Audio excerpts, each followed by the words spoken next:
My wife and I have known the Yoons for many, many years.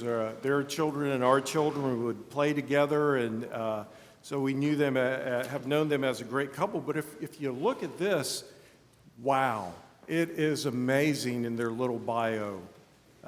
Heather Yoon, Doctor, Colonel, and Ted. Oh my goodness. I thought you were just the eye candy and trophy husband of Dr. Colonel Yoon. That's my primary calling. Morning, Christ Church. Morning. So Heather and I have been a part of this community for quite some time now, and we figured at some point we were going to have to pay our dues and speak at Consecration Sunday, but we've been able to stave this off for a while because I've learned over the years not to answer calls from the 512 area code. So Patrick got wise to this, and this year called Heather directly, and here we are.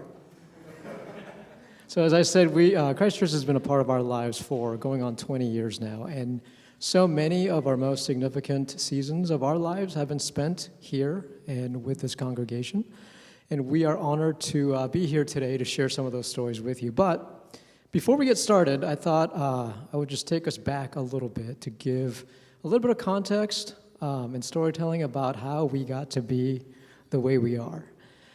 So come back with me for a second to the early 90s. This is 1993, and Heather and I first met on a beautiful fall Colorado day at a barbecue that was sponsored by InterVarsity Christian Fellowship.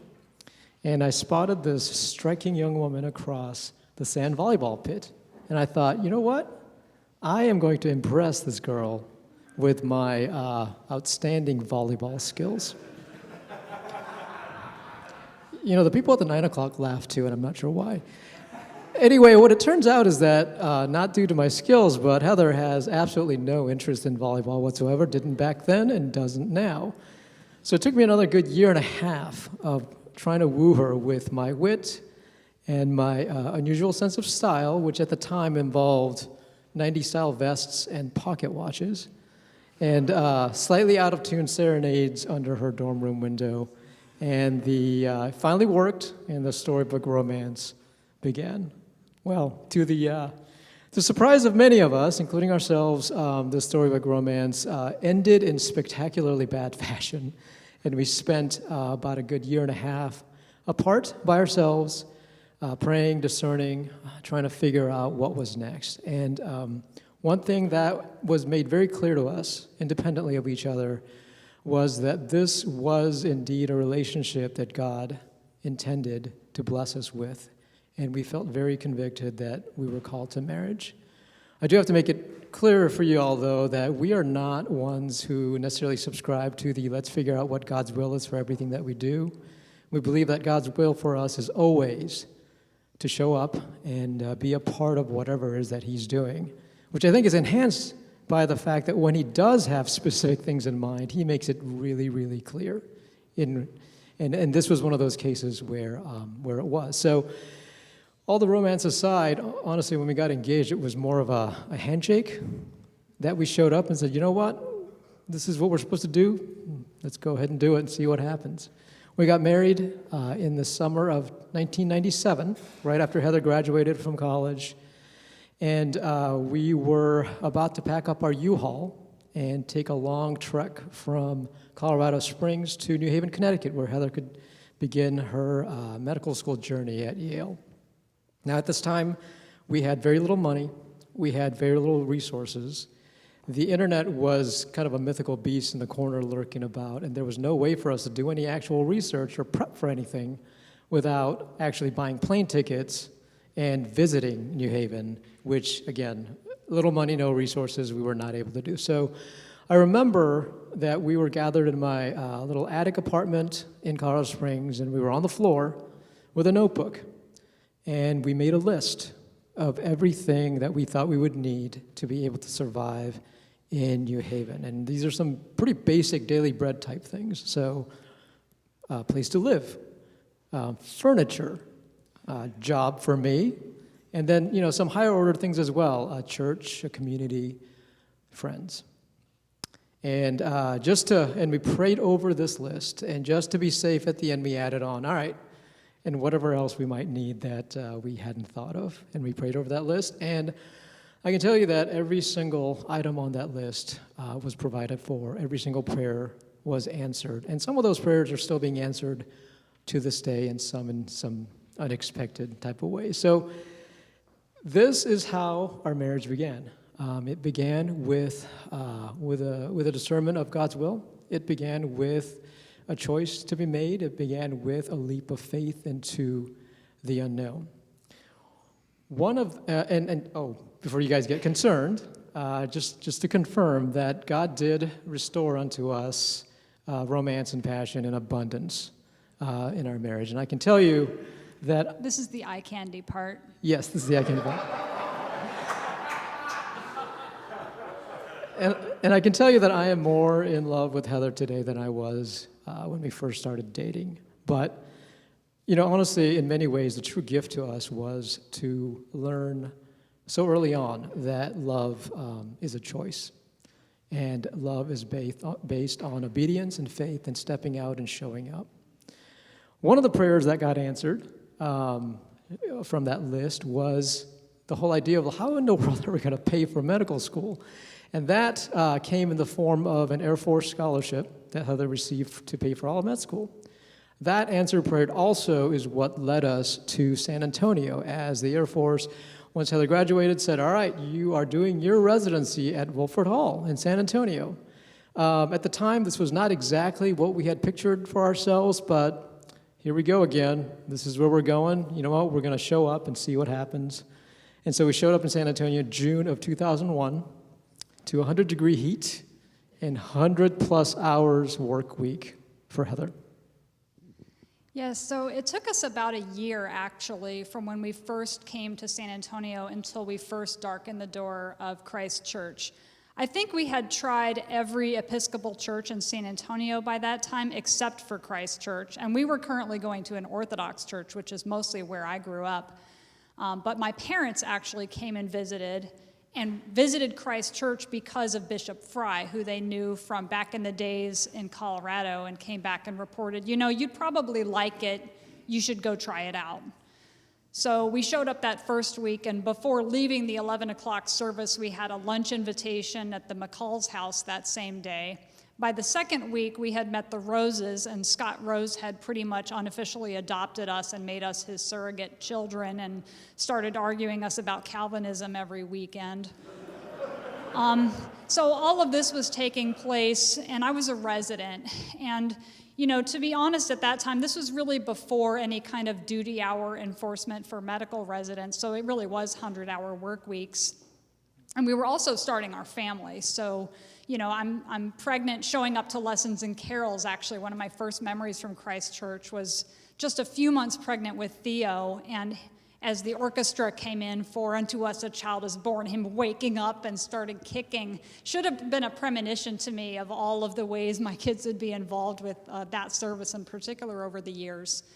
But life was mostly just about work at that time, and I was trying to be married, I was trying to think about becoming a parent, I was trying to be part of a community, and really all I was doing was working and getting a little discouraged about it.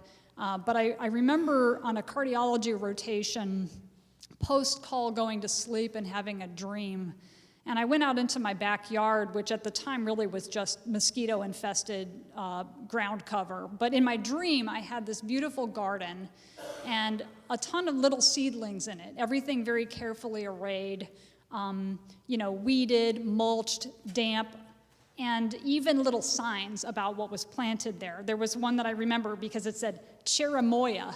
And I'm like, what in the world even is a cherimoya? I'm still not exactly sure, but when I woke up, I had this overwhelming sense of being cared for, that all of these things, yes, I'm working, I got it, but God is working. He is dealing with the garden. He's dealing with the seedlings and the cherimoyas, whatever they are, this mysterious thing that I don't even know what's growing there. He's got it under control, and just relax. So, the season of raising children, infants and toddlers in particular, is that before you get to that stage, you have this concept of yourself as this complex person, right? This emotional, intellectual, spiritual being. And then you find out, Susanna's laughing, you're a mammal. That is what you are. And it's all about survival for this infant and for you. And everything that you do on top of that that's higher order that you're trying to do mostly ends up being some flavor of ridiculous. I'm always amazed by that family in church, and you know what I'm talking about. The toddlers have combed hair, but they also have like matching bows and smocked dresses and Easter bonnets. The boys are wearing pressed clothes, like how? And the shoes are shined and the bow ties. And that was never our family. Our family had the cute part right, but everything else was just wrong. So a couple of stories to illustrate, and the names are withheld to protect the truly, truly guilty. There was one Christmas Eve long ago, and one of the children was in the cherub choir, which is the tiniest choir, right? The preschoolers. And they're so adorable and cute, and they start off the whole thing singing the very beginning of the service, and the parents are in the front row because that's where you want to sit when your kids are in the cherub choir. The problem is that after that, you're a hostage through this entire Christmas service with this unruly toddler or preschooler. And we were sitting right there, right next to the aisle, front row, Christmas Eve, and it's communion. So all the parishioners lined up to soberly and joyfully receive the Eucharist. And this child is standing facing the aisle and starts to sort of wiggle and contort his body and grimace his face. And then he's kind of, what's happening? Is he okay? And he's blowing, and suddenly it becomes evident, this is a farmer blow that's taking place right now. He's blowing his nose just, into his hand. I'm looking around for a tissue, or there's nothing. There's no one to rescue me. And he's doing this in full view of this entire row of people coming up to get communion, and finally achieves his goal. Holds it up to show everyone. It's a meatball. He was so proud. There was another solemn day, a festive day, a Mother's Day.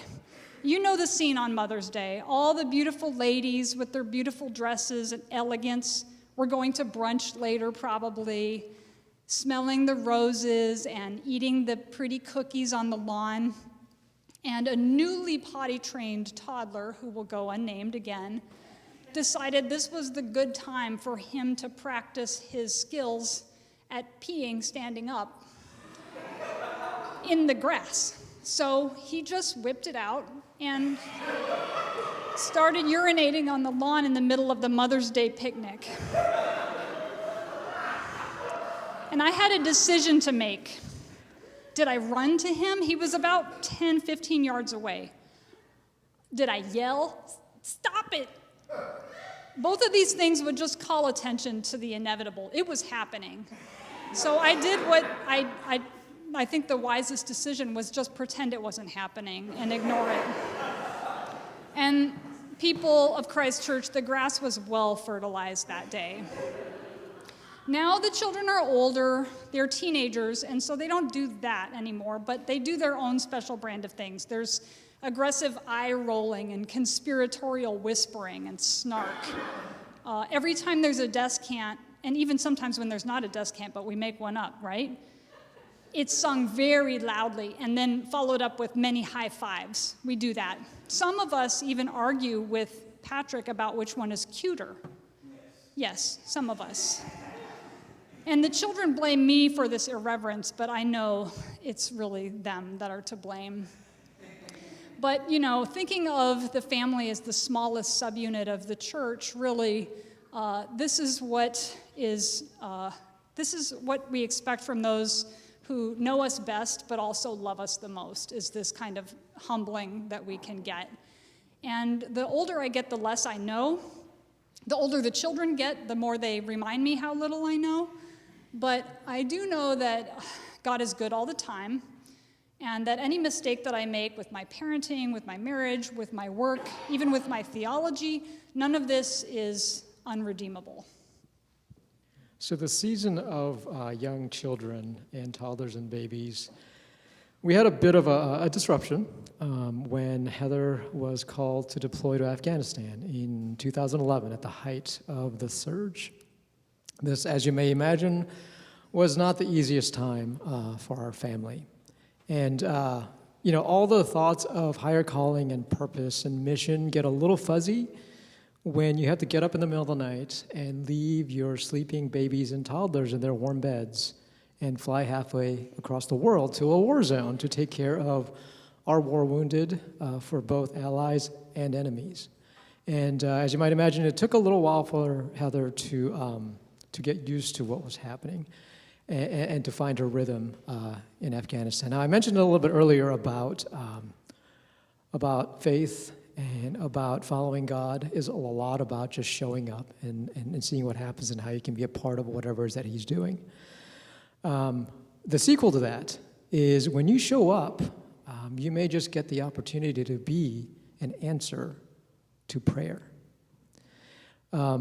The revelation that Heather received in Afghanistan, that is something that is a lesson that she brought home, that is something that has been real to us ever since then, is that she herself was the answer to 1,000 mothers' prayers to take care of those children who could not be sleeping in their own beds. And she took that and ran with it and showed up every day for 6 months. And took care of hundreds and hundreds and hundreds of patients.